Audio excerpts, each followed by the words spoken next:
Vamos seguir com o Vinícius Casalino aqui. Vinícius, vamos começar pegando carona aqui nessa reflexão tão interessante que o Miola sempre deixa para a gente. O Papa Francisco, balanço que você faz, enfim, do papel que ele tem e do que está por vir, né? Muita gente apostando, a meu ver, erradamente, de como vai ser a sucessão do Papa, porque ninguém sabe quem que vai. As pessoas especulam, a mídia primeirona a especular, tanto que o próprio Francisco, quando foi eleito Papa, ninguém esperava que fosse ele. Eu acho que vai acontecer a mesma coisa. O próximo Papa, ninguém tem a menor ideia de quem vai ser. Tudo bom, Vinícius? Bom dia, Conde. Bom dia a todas e todos que nos acompanham. Prazer estar aqui com você. Conde, fiquei particularmente muito triste com o falecimento do Papa Francisco, né? Acho que é um dos papas mais humanos aí, dos quais a gente teve convívio e dos quais a gente teve notícia, né? Ele trouxe para a Igreja aquela postura de humanização, de acolhimento, que de alguma maneira havia sido, se não perdida ou esquecida, mas pelo menos amenizada nos pontificados anteriores, né? Eu acho que o Papa Francisco não poderia morrer nesse momento, né? Se nos fosse dado escolher, ele teria que viver ainda mais um tempo, porque a gente está passando por um período histórico muito difícil, em que a presença dele era uma presença que de alguma maneira confortava, né, e trazia uma mensagem de esperança e paz. Infelizmente, né, Conde, nós não temos controle sobre isso, então ele se foi. Conde, quanto à sucessão do Papa, eu acho que a gente pode ter uma certeza. Eu acho muito difícil que seja latino-americano, né? Porque como o Papa veio da Argentina, vai ser muito difícil que eles escolham um Papa brasileiro, um Papa argentino, uruguaio, que quer que seja. Eu acho que do nosso continente, muito difícil que seja, né? Provavelmente vai ser alguém ali da Europa, talvez da África, a gente não sabe, né? Aquilo que acontece nos bastidores da Igreja. Agora, uma coisa fundamental, Conde, acompanhando aqui a repercussão, a gente viu as nomeações que o Papa Francisco fez, né, quanto àqueles que podem elegê-lo, né, os bispos que podem elegê-lo. E o que se repara, Conde, é que ele fez nomeações muito sábias, né? O perfil daqueles que despontariam como talvez possíveis elegíveis, aí, digamos assim, são perfis bastante alinhados àquela postura do Papa Francisco, né? Então, são bispos ali com preocupação social, com uma orientação de acolhimento. Agora, a Cúria, Conde, ela é composta de pessoas, de indivíduos que são multifacetados, que representam interesses muito díspares. E o que me preocupa, Conde, é já a sinalização do Trump de que ele quer influenciar nessa escolha, né? Então, os Estados Unidos, embora do ponto de vista da organização da Igreja Católica eles não sejam tão fortes, né? A Europa ali exerce de fato uma predominância, mas é o Trump, né? Então, assim, é um país que tem poder, etc. E aí me preocupa como é que isso vai ser feito, né? Não seria de bom tom um Papa que contemporizasse, né, com as ações adotadas pela linha política representada aí pelo Donald Trump, né? Eu acho que no que diz respeito à sucessão, vou até aproveitar e fazer uma manifestação aqui, que eu acho que o próximo Papa tem que ser obrigatoriamente brasileiro, porque você imagina, depois de ter um Papa argentino, se você não tiver um Papa brasileiro, o Brasil vai falar, não, então, Igreja Católica não quero mais. Fica para você, nosso maior concorrente aqui na América do Sul. Não, estou brincando, gente. Até porque os brasileiros que estão lá, que são cardeais, que é a terceira população de cardeais ali na votação, né? No conclave que a gente vai ter no início de maio. São todos conservadores, os brasileiros. Você não tem um progressista brasileiro. Complicado. Conde, e também dizem que Deus é brasileiro, né? Então, já tá de bom tamanho. Né? teríamos que abrir mão dessa liderança, acho melhor não, né? Casalino, vamos falar um pouco desse episódio grave. Conversei com o Miola aqui do INSS, da denúncia da fraude. do trabalho competente que o governo faz. Aliás, essa era a tônica dos primeiros governos Lula, né? Que foi lançado para uma imagem de corrupção. Na verdade, foi o governo que mais combateu a corrupção. Isso volta a acontecer no governo Lula 3. Você acha que tem um risco de ser, mais uma vez, instrumentalizada esse trabalho primoroso que a CGU faz com a pessoa do Vinícius Carvalho, de essa corrupção respingar no próprio governo que a investiga? Você entende a minha questão? Acho que isso é delicado, né? Perfeito, Conde. E assim, já está acontecendo, né? Esse que é o problema, já está acontecendo. Eu tenho acompanhado a repercussão aí na mídia tradicional e, inclusive, agora de manhã eu estava escutando um canal pela internet também bastante influente e uma coisa que me deixou muito preocupado, Conde, que o comentarista, ele dizia o seguinte, olha, esse escândalo de corrupção começou no governo de Jair Bolsonaro, é verdade, né? Eles fazem essa ressalva, mas ganhou ares estruturais agora no governo do presidente Lula. Então, o presidente Lula deveria ter agido mais rapidamente, então é evidente que isso vai repercutir no debate eleitoral, etc, etc, etc. Isso me deixa preocupado, Conde, porque é o mesmo discurso que se adotou na época da Lava Jato.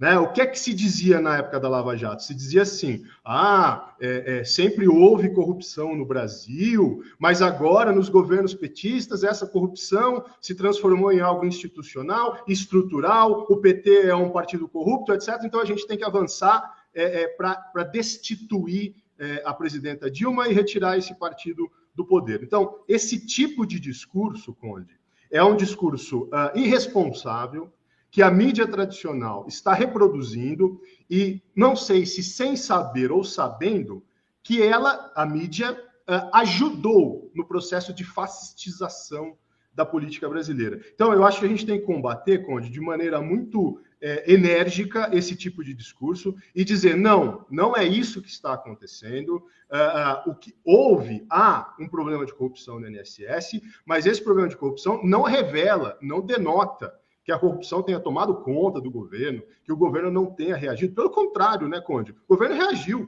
Né? O governo está investigando e vai desmontar esse escândalo, né? Aliás, além do trabalho da Polícia Federal e da CGU, o Miola destacou aqui o seguinte, e aí eu queria que você comentasse, desse a percepção sobre isso também, que o governo foi enérgico na resposta midiática a esse episódio, quer dizer, já botou o ministro para falar, o Lula já demitiu o presidente do INSS de maneira até abrupta e mais forte, assim, digamos, o governo Lula tomou as rédeas da situação. Você concorda com essa leitura? Eu concordo, Conde, concordo plenamente. Eu acho que foi uma ação rápida, concreta, enérgica e simbólica também, né? Houve imagens aí de carros que foram confiscados, né, de bens que foram arrestados. Isso é importante para mostrar para a população. Agora, Conde, você veja, né, determinados setores da mídia fazem questão de deixar isso de lado e dizer, olha, demorou muito, olha, tinha que ter agido mais rapidamente porque se conheceu o caso em 2023. E aí o ponto nevrálgico, Conde, que parece que está pegando, é a não demissão do ministro da Previdência Social, né? Isso do Carlos Lupe, né? Então, talvez esse seja o único ponto, Conde, em que nós pudéssemos discutir sobre a reação do governo, né? Porque uma coisa, eu acho que a gente precisa deixar claro, né, Conde? Uma coisa é a responsabilidade jurídica pelo que aconteceu, outra coisa é a responsabilidade política. Então, aqui ninguém está dizendo que o Lupe é corrupto ou que o presidente do INSS é corrupto. O que nós estamos discutindo é a responsabilidade política dessas duas figuras, né? E aí eu entendo perfeitamente que o Lula deve ter dito, olha, vou sacrificar o presidente do INSS, mas vou manter o meu ministro. Talvez nesse ponto, Conde, o governo pudesse ter dado um passo a mais, né? E teria dado uma resposta mais enérgica. Mas é evidente que isso envolve uma costura política, né? Não é simples assim. Então, um detalhezinho que talvez pudesse ter sido aí um passo a mais nessa reação. Vinícius Carvalho aqui no Giro das 11, o bate-papo está aqui pegando fogo, o Leymar Cavalcante está dizendo, oficial usou máscara, fedor de enxofre do Bozo, do Bolsonaro ali, naquela cena que vocês viram aqui agora há pouco. Edson Antunes, precisou o Lula ganhar a eleição, dar autonomia à Polícia Federal para desmantelar a máfia que roubava dinheiro dos aposentados. Eu estava dizendo para o Jefferson Miola que esse é o normal do Brasil, né? Aliás, o Brasil vive uma overdose, uma epidemia de golpismo, tanto na política quanto no cotidiano. Quem que não recebe mensagens fraudulentas todos os dias pelo celular, pelo e-mail, pelo o SMS? Quer dizer, todo dia a gente está exposto, né, nessas compras online também. É uma coisa assim absolutamente fora de padrão, fora questão de segurança pública, né, Vinícius? Facções criminosas. O Brasil vive um momento, o mundo, mas nesse particular, o Brasil está numa situação complicada. Bom, só um detalhe, porque muitas vezes o pessoal fala assim, um escândalo de corrupção, os aposentados estavam sendo roubados e ninguém fez nada. É claro que você tem a instrumentalização política disso, né? Mas como é que isso aconteceu na prática e com a ressalva, assim, de que eu tenho os conhecimentos que são veiculados pela mídia, né? Eu não tenho nenhum dado ali de bastidor, né? Mas assim, Conde, os aposentados, eles podem se filiar a sindicatos ou a associações que os representam, que representam seus interesses, inclusive em litígios judiciais. E é lícito desses sindicatos e dessas associações que exijam do filiado ou que cobrem do filiado uma contribuição. Isso está, inclusive, na Constituição Federal. Então, assim, o que parece que aconteceu é o seguinte: alguns aposentados que eram filiados e que, portanto, tinham autorizado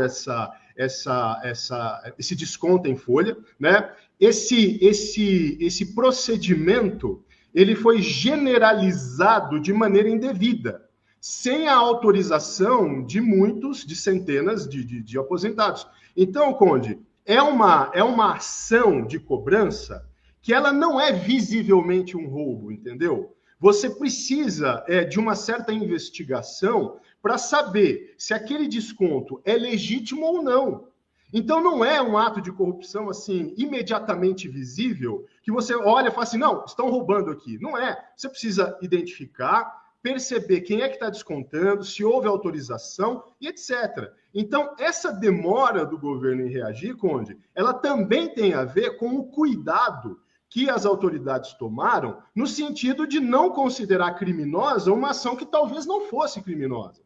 Então, houve a necessidade de um tempo para investigar. Depois da investigação, se compreendeu que aquilo não podia acontecer. Então, a diferença, Conde, entre uma contribuição legítima e um roubo, ela muitas vezes não é tão clara assim. Ela depende de meandros jurídicos, né? Então, essa demora, ela é até compreensível. Por quê? Porque o Vinícius Carvalho e a Polícia Federal não quis agir também de maneira abrupta, né? Eventualmente criminalizando pessoas que não tivessem... Aliás, a operação eclodiu, me parece, quando eles tinham já muitos elementos, muitos dados em mãos, para não fazer justamente uma antecipação.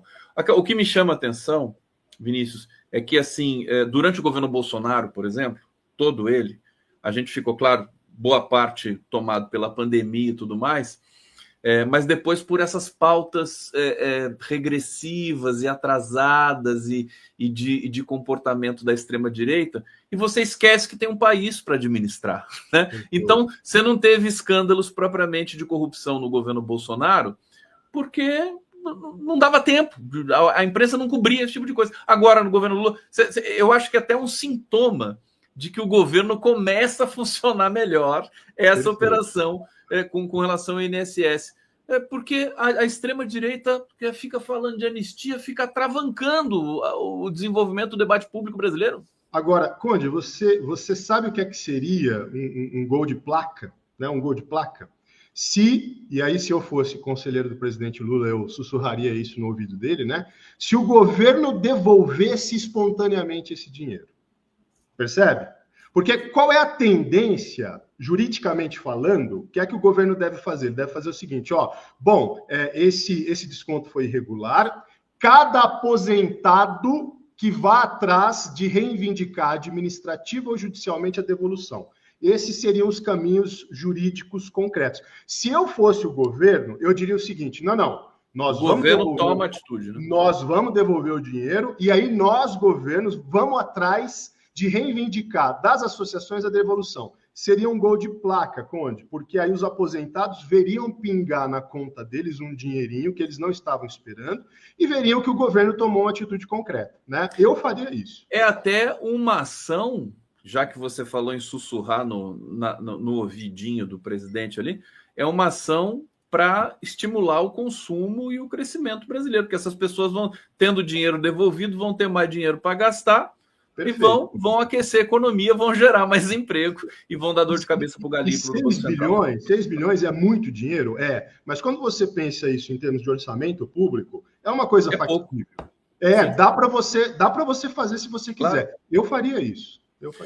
Vinícius Casalino, vamos falar um pouco do julgamento do 8 de janeiro, porque nós tivemos essa semana o julgamento do núcleo 2, que é um núcleo operacional, tinha aquela policial militar, a Marília Ferreira, foi defendido inclusive pelo Eugênio Aragão, em pleno STF ali, ex-ministro da Dilma Rousseff, defendendo um integrante desse grupo golpista, o que, a rigor, também é natural, né? Todo mundo tem direito à defesa e acho que faz parte do processo democrático também. O Silvinei Vasquez, que era o diretor da Polícia Federal, ou aquele general, como é que é o nome dele? Acho que Maurício, alguma coisa assim. Já esqueci o nome, é tão irrelevante. Mas um dos mais revoltados ali para dar o golpe, né? O Alexandre de Moraes fez um voto de 1h30, um voto longo, e os outros ministros da primeira turma simplesmente seguiram o Alexandre de Moraes, foi unânime. Como é que você acha que está o ritmo, o encaminhamento deste processo que toma conta, inclusive, das atenções ali do Supremo? Perfeito, Conde. Eu acho que muito embora a mídia e nós aqui também concentremos a atenção naquele núcleo principal, né, aqueles acusados que tomaram a decisão e, de alguma maneira, impulsionaram o processo, esse segundo grupo que está sendo julgado é tão importante quanto, viu, Conde? É tão importante quanto porque eles fazem a ligação entre o comando e a prática efetiva. Né? Então, eles, dentro daquela corrente, né, de comandos que poderiam suscitar o golpe e dar cabo ao golpe, essa linha intermediária é fundamental. Porque, como a gente viu em reportagens, etc., houve muito incentivo vindo desse segundo pelotão, né, muita incitação vindo desse segundo pelotão para que o Bolsonaro agisse desta ou daquela maneira. Né? Você, inclusive, cita esse oficial, cujo nome também não me recordo, mas que era um dos mais afoitados, ali, mais afoitos, né? Que queria, de fato, fazer a mobilização. Então, esse julgamento ele é importante, Conde, porque ele vai sinalizar para os dois lados. Ele vai sinalizar tanto para cima quanto para baixo. Né? Então, a partir dele, se podem produzir provas que corroborem ainda mais o envolvimento e a participação do Bolsonaro, dos generais, dos almirantes ali, do pessoal de primeiro escalão. E, ao mesmo tempo, também abre para uma maior compreensão daquela massa de manobra, né, que no dia 8, de fato, foi lá e quebrou, e que alguns dizem que não, ninguém sabia direito o que estava acontecendo. Então, você tem a possibilidade de angariar informações e provas nos dois sentidos, né? O ritmo adotado pelo Supremo está absolutamente dentro da normalidade, onde não há a menor possibilidade de se levantar qualquer tipo de irregularidade no que concerne ao ritmo adotado pelo Supremo. Nesse ponto, está impecável. Né? É evidente que as defesas vão arguir certas nulidades aqui e ali, mas está tudo dentro dos conformes. Eu acho, inclusive, que se não houver intercorrência, talvez até se acabe esse julgamento até o final do ano, Conde. Seria muito interessante se isso acontecesse, embora não seja provável, né? Até acho que recentemente um jurista disse que, pelo andar da carruagem, poderia estar concluso esse julgamento já em julho. Eu acho que é uma visão muito otimista. Mas vamos torcer, né? A gente torce para esse tipo de coisa acontecer, para que a justiça seja feita realmente no seu tempo, no tempo certo. Eu vou ler uma notícia aqui, política agora, para você, Casalino, que é o seguinte, da relação do presidente Lula, do executivo, do governo, com o Congresso. É o seguinte: Mota, o Hugo Mota, que é o presidente da Câmara, costura apoio de partidos para adiar decisão sobre anistia e isolar PL de Bolsonaro. Então, aqui é um bastidor, evidentemente oriundo da mídia convencional, mas que a gente faz aqui algumas apurações e vê que tem que está conectado, né, com a realidade dos fatos. O Hugo Mota trabalhando para isolar o PL. E o Alcolumbre, por outro lado, que acabou de indicar o novo ministro das Comunicações, o presidente da Telebrás, e que viaja com Lula hoje para Roma, junto com o Hugo Mota e com o Luiz Roberto Barroso. Quer dizer, no que diz respeito a presidentes de poderes, eles estão harmonizados, né? Eu realmente está me chamando a atenção a atuação do Hugo Mota, com todos os poréns que a gente pode comentar. Como é que você está vendo essa situação, de maneira geral?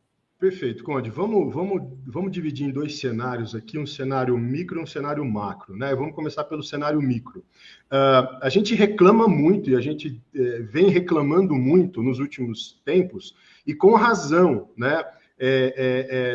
A respeito dos presidentes, dos poderes, né?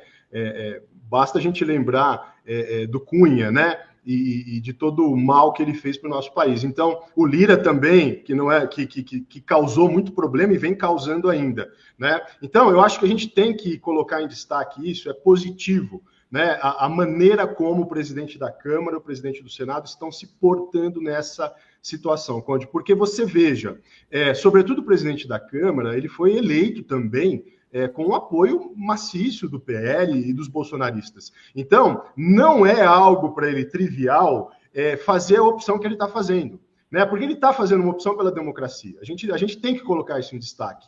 Não é só uma questão de costura ali com o presidente Lula, que também existe, né? E também deve existir, e é natural que exista, isso não é nada de errado, mas ele está fazendo uma opção pela democracia, porque alguns processos políticos, Conde, uma vez que eles são desencadeados, a gente não tem controle sobre eles, a gente não sabe o que pode acontecer. Então, eu vejo muitos analistas dizendo assim, não tem problema aprovar a urgência, porque o projeto ainda precisa ser aprovado, o Lula pode vetar, isso vai para o Senado, o Alcolumbre vai engavetar. A gente não sabe, a gente não tem bola de cristal. Então, esse tipo de situação, ela precisa ser interrompida no nascedouro. Então, é importante o que ele está fazendo e a gente tem que dar esse voto para ele, né? Agora, Conde, pensando no macro, né? Eu vi uma notícia agora de manhã, não sei se você já conferiu, que o Lula teria confidenciado a um deputado que ele é candidatíssimo em 2026. Né? Então, se ele confidencia que ele é candidatíssimo, ele se torna um horizonte de poder concreto. E aí é evidente que os presidentes da Câmara e do Senado estão com isso em vista, né, Conde? Estão com a última pesquisa de intenção de voto debaixo do braço, estão vendo que o país ele está organizado, agora deve ser aprovado o projeto de isenção de imposto de renda, ou seja, o Lula é favorito na cabeça deles, né, Conde? Hoje o Renan Calheiros, que é eminência parda do Senado, enfim, está sempre ali nos intestinos do poder desde muito tempo, desde Collor, né? E que é uma figura até equilibrada, né, no que diz respeito ali aos governos Lula e Dilma e tudo mais do passado recente. Ele está dizendo assim, que é muito difícil alguém ganhar do Lula em 2026. Tá falando. E ele tá com frustrações com relação ao Lula. Ele tá se queixando lá, mas ele diz é quase impossível. O Lula tá com o queijo, a mortadela, a marmelada, tudo na mão ali, só não pode cometer equívocos. Olha, tem uma notícia urgente aqui, por favor, gente. Deixa eu dar essa notícia para vocês aqui, que é o seguinte, tá? Saúde do Bolsonaro. Bolsonaro tem piora clínica em exames. Boletim médico acabou de ser publicado. Ex-presidente Bolsonaro apresentou piora em seu quadro, segundo a equipe médica, permanece internado na UTI sem previsão de alta. Abre aspas, apresentou piora clínica, elevação de pressão arterial, piora dos exames laboratoriais hepáticos. Será submetido hoje a novos exames de imagem. Bom, a gente tem duas leituras aqui, né? Uma é que é um teatro, né? Depois do que aconteceu ontem com a entrega da intimação. Outra que é absolutamente real, porque o cara que fica abusando da própria saúde, o cara não respeita o próprio corpo, não respeita, o cara está sendo alimentado ainda por sonda e faz aquele esculacho na oficial de justiça, só pode aumentar a pressão e ficar pior. Casalino, teu comentário. É isso, vamos dar um voto de confiança para o Bolsonaro. Vai, vamos, né? Como diria o Marx, né? Vamos jogar no campo do inimigo, né? Eu imagino, Conde, que tenha sido um pouco dos dois, né? Então, ele recebe a citação ali, né, do processo, deve ter ficado, né, relativamente abalado, porque, de fato, qual é a sinalização do Alexandre de Moraes? Olha, aqui não tem moleza não, meu querido. Né? Se você está fazendo live, se você está recebendo as pessoas, então você está bem. Se você está bem, você pode ser citado, não tem problema nenhum. Isso deve ter, né, Conde, dado aquele, desculpe o palavreado aí para a comunidade, aquele cagaço, né? Então, eu não duvido que a pressão tenha subido, né, e que os exames tenham se alterado. Agora, vindo do Bolsonaro, Conde, sempre há alguma coisa teatral. Não tem como. Eu estou acostumado. Ô, James Rames, meu querido amigo, que saudade. Rames, 2 corintianos aqui, um São Paulino. Né? Ontem o São Paulo ganhou na Libertadores, hein? Dá licença aqui, hein? Tricolor. Estamos falando de coisa séria, por favor. Ah, tá bom, desculpa. Então vamos lá. Deixa eu falar de coisa séria aqui, porque gente, essa situação do Bolsonaro ali nessa UTI, eu vou sugerir para o Alexandre de Moraes ir pessoalmente visitar o Bolsonaro na UTI. Você já pensou se o Alexandre de Moraes aparece ali com aquela toga? O Rames, quer dizer, o Bolsonaro morre do coração na hora, pronto, acaba. Não precisa fazer mais nada. Só tem Xandão na cabeça, né, Casalino? Passa dessa para melhor ou para pior, né?